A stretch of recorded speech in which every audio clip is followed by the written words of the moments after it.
इस वक्त बाबू sir top पर बर्फबारी हो गई। कुछ दोस्त मिले भाई, कहाँ से आप? सर लाहौर से सर टॉप पर इस वक्त बहुत तेज बर्फबारी स्टार्ट हो गई है दोबारा से। अस्सलामुअलैकुम। आप मेरा चैनल सब्सक्राइब कर दें, शुक्रिया। आज हम आपको बताएंगे कि मई के महीने बाबू सर टॉप जब खुलता था उस वक्त नारायण के कैसे व्यूज़ होते हैं। हमने सफ़र का आगाज़ किया इस्लामाबाद से। हमारे पास दो ऑप्शन थे, एक हम कश्मीर से मरी से होते हुए जाएं और एक ऑप्शन था हमारा बालाकोट का। बालाकोट से अगर आप दिन भर सफ़र करेंगे तो बहुत गर्म सफ़र होता है, तो इसलिए हम मरी से होते हुए नारायण की तरफ गए। नारायण में हमारे एक दोस्त ने जिया भाई, उन्होंने अभी वहाँ पर मैकेनिक की शॉप ओपन की है। अगर आप ये नंबर सेव कर लें, कभी आपकी गाड़ी में कोई प्रॉब्लम हो तो आप इसको कॉल करके बुला सकते हैं। अगर आप इस्लामाबाद से मरी के रास्ते से आते हैं तो अच्छा वेदर मिलता है आपको। आप कश्मीर से होते हुए शुगरान भी स्टे कर सकते हैं, बालाकोट भी स्टे कर सकते हैं और नारायण भी जा सकते हैं, मगर वो थोड़ा ठंडा सफ़र होता है। अगर आप बालाकोट की तरफ से जाएंगे तो काफ़ी गर्म होता है। आपको मांडरी के बाद थोड़े मौसम अच्छा मिलेगा। 28 अप्रैल से लेकर 5 मई तक नारायण बाज़ार तक रास्ता खुल जाता है। फिर तकरीबन 15 मई तक बेसल तक रास्ता खुल जाता है और 25 मई से लेकर पहली तारीख तक ये बाबू सर टॉप को भी क्लियर कर देते हैं। तो आप आराम से मई 25 के बाद से आप बाबू सर के रास्ते से चलास गिलगित जा सकते हैं। ये एक सुक्की किनारी डैम है। आप जैसे ये डैम क्रॉस करेंगे तो ग्लेशियर आना शुरू हो जाएंगे। यहाँ पर भी काफ़ी रश होता है, दिन के टाइम लोग रुके हुए होते हैं, तो ये भी अच्छा पिकनिक पॉइंट है। आप इसको भी कवर कर सकते हैं अगर आप बालाकोट से अपने सफ़र का आगाज़ करते हैं। और जैसे ही आप नारायण पहुँचते हैं तो दिन के टाइम इतना रश नहीं होता, लोग गए हुए होते हैं ज़्यादातर। कोई बाबू सर टॉप पर गया हुआ होता है, इसको सैफुल मलूक की झील गया होता है। तो अगर आप 2 बजे या 3 बजे पहुँचेंगे तो आपको होटल भी ईजीली मिल जाता है नारायण के अंदर। शाम के टाइम सब वापस आते हैं, गिलगित से लोग पहुँचते हैं, रश ज़्यादा हो जाता है। तो 2-3 बजे अगर आप पहुँचेंगे तो आपको वहाँ पर होटल भी बआसानी मिल जाएगा और आप बआसानी पहुँच जाएंगे। रास्ते में इतना रश भी नहीं होता शाम के टाइम, क्योंकि लोग बाबू सर, सैफुल मलूक, गिलगित, स्कर्दू आगे पीछे से आ रहे होते हैं, तो नारायण सिटी के अंदर रश बहुत ज़्यादा बढ़ जाता है, जिसकी वजह से आपको होटल लेने में भी प्रॉब्लम हो सकती है। ये सामने नारायण सिटी का व्यू है, यहाँ पर होटल वगैरह बने हुए हैं। यहाँ से राइट साइड पर बाईपास है। ये अपने होटल किया है नारायण का, लालाजार होटल। अभी हम यहाँ से सैफुल मलूक झील की तरफ जाएंगे। बहुत ही प्यारा होटल है ये। आप कोशिश करें शाम में 4 बजे के बाद और फजर के बाद आप सैफुल मलूक झील जाएं। दिन के टाइम सूरज ज़्यादा पड़ रहा है तो गर्मी भी ज़्यादा होती है। सैफुल मलूक झील का बिल्कुल व्यू ख़राब हुआ होता है, ग्रीन ग्रीन सी होती है, आपको उसको देखने में बिल्कुल भी मज़ा नहीं आएगा। जब शाम में सूरज ढल रहा होता है उस वक्त ये थोड़ी खूबसूरत ज़्यादा लगती है, और जब सुबह सुबह सूरज निकल रहा होता है जब भी इसकी खूबसूरती होती है। रास्ते में 2 ग्लेशियर आते हैं, ये भी कटिंग हो जाती है। तकरीबन 15 मई तक नारायण खुलते ही सबसे पहले लोग सैफुल मलूक झील वाला रास्ता क्लियर करते हैं, ताकि टूरिस्ट आकर सैफुल मलूक झील को कम से कम एंजॉय कर लें। दिन के टाइम ये इतनी कोई खास लग नहीं रही होती है, ग्रीन ग्रीन सी होती है, मिट्टी जैसी होती है। अब सैफुल मलूक झील जो है ना, ये आधी ही बची है। इसका जो बैक साइड वाला किनारा है वहाँ बहुत ज़्यादा मिट्टी आ गई है, तो जब सूरज पड़ता है दिन के टाइम तो ये बिल्कुल ग्रीन ग्रीन सी गदली गदली सी हो जाती है, आपको देखने में बिल्कुल भी मज़ा नहीं होगा। आप कहेंगे कि यहाँ का मेरे पैसे ही ज़ाया होगा। अगर आपको सैफुल मलूक झील को एंजॉय करना है तो आप या तो शाम में 4 बजे के बाद आएँ या फजर के फ़ौरन बाद आएँ, जब रश भी कम होता है और आप अच्छी तरह से इधर एंजॉय भी कर सकते हैं और अच्छी तरह से इसको देख भी सकते हैं, इसका व्यू वगैरह भी आराम से। सैफुल मलूक जाने में 45 मिनट लगते हैं, जबकि वापसी 20 मिनट में हो जाती है। तो तकरीबन मगरिब से 45 मिनट पहले या 1 घंटे पहले सैफुल मलूक झील को क्लोज़ करना शुरू कर देते हैं और यहाँ से टूरिस्ट को वापस नारायण भेज देते हैं। तो आप शाम एंजॉय कर कर मगरिब से पहले पहले नारायण पहुँच जाएंगे। नेक्स्ट डे आप अपने सफ़र का आगाज़ करें। आप सबसे पहले एक आबशार आती है रास्ते में, वहाँ पर जाएं। आप राफ्टिंग नहीं कीजिएगा जाते हुए, क्योंकि आपके कपड़े वगैरह गीले हो जाएंगे।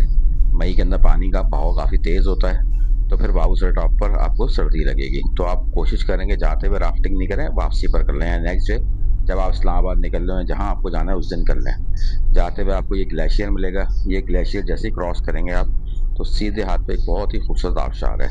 अब यहाँ पर बर्फ़ और मिट्टी इतनी जमा हो गई है इस आबशार के ऊपर कि लोगों को काफ़ी ऊपर जाना पड़ता है इस आबशार को एंजॉय करने के लिए। देखें सामने आबशार नज़र आ रही है, पहले ये बहुत करीब होती थी रोड के, अब काफ़ी दूर हो गई है। रास्ते में बकरवाल भी आपको काफ़ी मिलेंगे जो अपने जानवर वगैरह लेकर वापस आ रहे होते हैं नारायण, क्योंकि 20 तारीख से मुकम्मल तौर पर ओपन हो जाता है तो ये जानवर अपने लेकर नारायण की तरफ वापस आ जाता है। नारायण ग्रीन भी होना शुरू हो जाता है। वैसे मैं पहले भी कई दफ़ा आया हूँ, मगर मई में मैंने इतना ग्रीन नारायण को नहीं देखा जितना इस दफ़ा ग्रीन था, क्योंकि इस दफ़ा बर्फ़बारी भी काफ़ी कम हुई थी, तो इस वजह से काफ़ी जल्दी ये ग्रीन हो गई है। बटाकुंडी है, यहाँ पर बड़े खूबसूरत होटल्स वगैरह बने हुए हैं। आप यहाँ पर भी रात को स्टे कर सकते हैं। यहाँ सिर्फ टेलीनॉर की सर्विस है, बाकी कोई भी मोबाइल व नेटवर्क काम नहीं करता। इधर सस्ते होटल मिल जाते हैं, जून जुलाई में इनके रेट बहुत ज़्यादा होते हैं। बहुत खूबसूरत जगह है, आप इधर नाश्ता कर सकते हैं। ये बड़ा पुरसुकून एरिया है। यहाँ नारायण बाजार की तरह रश और शोर शराबा नहीं होता। यहाँ बड़ा पुरसुकून है, जगह ज़्यादा है, होटल दूर दूर बने हुए हैं, तो बड़ा पुरसुकून है। आप यहाँ पर काफ़ी इंजॉय कर सकते हैं। यहाँ एक्टिविटीज़ वगैरह तो नहीं है बच्चों की, सिर्फ चला। एक ये हॉर्स राइड ही है जो ये भाई करवाते हैं। बाकी यहाँ पर ये आई लव बटाकुंडी लिखा हुआ है, यहाँ लोग स्टे करते हैं। यहाँ से आगे जाएंगे तो बड़े खूबसूरत होटल बने हुए हैं, वहाँ पर भी आप स्टे कर सकते हैं। इसके आगे बुढ़ावाई का एरिया है, उधर इतने अच्छे खूबसूरत होटल तो नहीं बने हैं, मगर व्यू बहुत अच्छा है उसका। वहाँ पर भी आप रुक सकते हैं। वहाँ पर भी ऊपर से आबशार बहती हुई आ रही है। ये ग्लेशियर है, बुढ़ावाई से पहले आता है। काफ़ी बड़ा ग्लेशियर है। आप इसकी हाइट देखेंगे, ट्रक सामने से आता हुआ कैसा लग रहा है। तकरीबन ट्रक जितनी हाइट का ये ग्लेशियर है। इसको क्रॉस करेंगे तो बुढ़ावाई आएगा। बुढ़ावाई पर भी आप रुक सकते हैं। और बुढ़ावाई से शाम 5 बजे बाबूसर टॉप जाने वाला रास्ता बंद कर रहे हैं। पिछले साल इन्होंने बंद नहीं किया था, मगर इस साल इन्होंने मुकम्मल तौर पर वो रास्ता 5 बजे बाबूसर टॉप जाने का वाला रास्ता बंद कर दिया है। तो आपको पहले 5 बजे से पहले पहले बाबूसर टॉप जाना पड़ेगा। अगर 5 बज गए तो पुलिस वाले फिर आपको आगे जाने नहीं देंगे। तो आप कोशिश करें कि मून होटल से होते हुए सीधा लुलूसर झील जाएं और लुलूसर झील से बाबूसर टॉप चलें। और बाबूसर टॉप पर भी पूछते हैं आपको कि गिलगित जाना है या बाबूसर से वापस जाना है। अगर आप गिलगित जाने का बोलते तो आगे जाने देते हैं, वरना वो भी रोक कर आपको कहते हैं गाड़ी वापसी की तरफ कर लें और वापसी की तरफ आप निकलें। तो अब बहुत सख्ती हो गई है, क्योंकि बाबूसर टॉप पर आजकल बहुत ज़्यादा बर्फ़बारी हो रही है। और 25 मई से जो बर्फ़बारी स्टार्ट हुई है वो डेली ही हो रही है, और कल भी वहाँ बर्फ़बारी हुई थी। हाँ, जगह जगह आपको मून रेस्टोरेंट के बोर्ड्स नज़र आएंगे, जिस पर बेसल तक की टाइमिंग लिखी हुई होगी, आपको कितना टाइम लगेगा बेसल तक पहुँचने में। रास्ते में ग्लेशियर बहुत ज़्यादा आते हैं। आप कोशिश करें ग्लेशियर एंजॉय करते हुए 2 बजे तक आप बेसल पहुँच जाएं। बेसल में मून रेस्टोरेंट बना हुआ है, बड़ा खूबसूरत व्यू पॉइंट है। आप वहाँ पर भी रुक कर खाना वगैरह खा सकते हैं। उसके बराबर में श्रीमाला रेस्टोरेंट बना हुआ है बेसल के अंदर। वहाँ पर एक आबशार बहती हुई आ रही है, वो थोड़ा मून रेस्टोरेंट से थोड़ा सस्ता है। आप वहाँ पर भी खाना खा सकते हैं। ये व्यू है बेसल का। पहले इधर बिल्कुल भी होटल्स वगैरह नहीं होता, तो बहुत खूबसूरत होता था, मगर इस दफ़ा भी बहुत ही खूबसूरत लगा, क्योंकि काफ़ी ग्रीन है। जबकि मई के महीने में इतना ग्रीन होता नहीं है जो इस दफ़ा ये बेसल ग्रीन हो गया है। और यहाँ मौसम भी काफ़ी ठंडा होता है, तो आप कोशिश करें कि यहीं से जैकेट्स वगैरह पहन लें, क्योंकि लुलू सर झील पर काफ़ी ज़्यादा हवा होती है और मौसम ठंडा होता है। दिन के टाइम भी वहाँ काफ़ी ठंड होती है। और फिर आगे बाबूसर टॉप के लिए भी आपको जाना पड़ता है। ये लुलूसर झील है। आप यहाँ पर स्टे करें थोड़ी देर, क्योंकि गाड़ी को ठंडा करें। आगे चढ़ाई ही एक चढ़ाई है। जब आप बाबूसर की तरफ जाएंगे खूबसूरत लेक है तो ये, सिर्फ गाड़ी आगे ऊपर की तरफ चला लुलूसर चढ़ेगी। नेशनल तो आप पार्क की। यहाँ अपनी गाड़ी को ठंडा करें। और काफ़ी यहाँ आप ग्रीनरी है। विजिट कर सकते हैं, रुक सकते हैं। बड़ी खूबसूरत झील है। आप नीचे भी जा सकते हैं, क्योंकि हम लेट हो गए तो थोड़ा यहाँ पहुँचने में बाबूसर जाना था, तो हम फिर आगे थोड़ी देर रुक कर निकल गए, हम नीचे की तरफ नहीं गए। इधर बिल्कुल नीचे भी एक व्यू पॉइंट बनाया हुआ है। आगे जाएंगे तो आगे तो बहुत बड़े बड़े ग्लेशियर हैं, जिनको आप इंजॉय कर सकते हैं। आगे इंजॉय करते हुए आप ग्लेशियर्स को जाएं और टाइम देखते हुए जाएं। ये देखें माशाल्लाह कितना बड़ा ग्लेशियर है। माशाल्लाह कितने बड़े बड़े ग्लेशियर हैं यहाँ बाबूसर टॉप जाते हुए रास्ते में। लुलू सर से बाबू सर टॉप जाने में 30 मिनट लगते हैं। आप कोशिश करेंगे आपके पास जो जैकेट्स वगैरह हैं आप लुलू सर से ही पहन लें। अगर आप बाबू सर पर जाएंगे तो बहुत ज़्यादा ठंड हो जाती है उधर।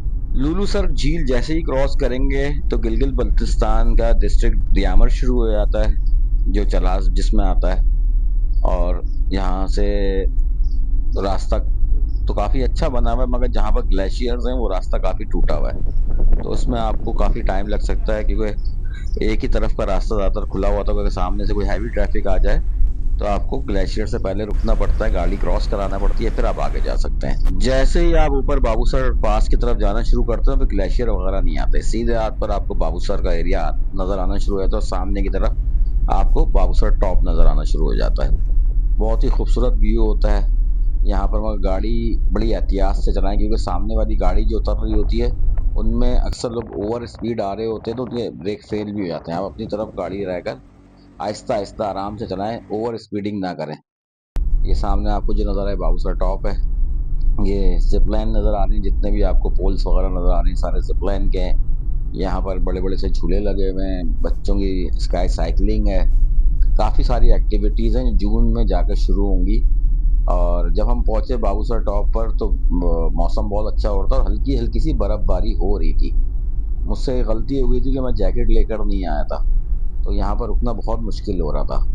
पहले आप बाबूसर टॉप पर अगर पहुँचे तो ये बोर्ड है, यहाँ पर आप तस्वीर खींच लें। यहाँ पर बहुत ज़्यादा रश होता है बोर्ड के पास। गिलगित बल्तिस्तान में बाबूसर भी वो पॉइंट है जहाँ पर पूरे साल में कभी भी बर्फबारी हो सकती है।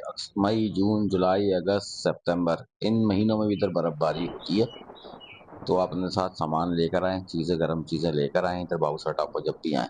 दोस्त मिले भाई, कहाँ से हैं आप? सर लाहौर से कैसा लग रहा है बर्फबारी एंजॉय करते हुए? मजा पैसे पूरे हो गए इधर बात आके। ये है कि लाइफ में पहली दफा लाइव स्नो फॉलिंग देखी है। हमारा जब हम लोग यहाँ पे आए थे तो इतना ज्यादा थक चुके थे क्योंकि लाहौर से हम लोग बाइकों पे आए हैं, तो हमने क्या किया यार कहाँ आके फंस गए हैं। यहाँ पे तो कुछ है नहीं कि आपको पता है यहाँ पे गंद बहुत पड़ा हुआ है। हाँ, ये ये एक हकीकत अब है। ये नहीं है, दुनिया का सबसे ऊंचा पकोड़ा बाजार बन गया है भाई। हाँ, ये नहीं होना चाहिए। 13,700 फीट पर सिर्फ पकोड़े बिक रहे हैं। जितनी खूबसूरत यहाँ पे स्नो फॉलिंग होती है, यहाँ पे सफाई होना बहुत पैसा जरूरी वसूल है। हो गया है, पैसा और यहाँ पे हाँ। आके जब स्नो फॉलिंग हुई है तो सारा जो है ना वो मजा पूरा हो गया है। बाबूसर टॉप पर इस वक्त बहुत तेज बर्फबारी स्टार्ट हो गई है दोबारा से।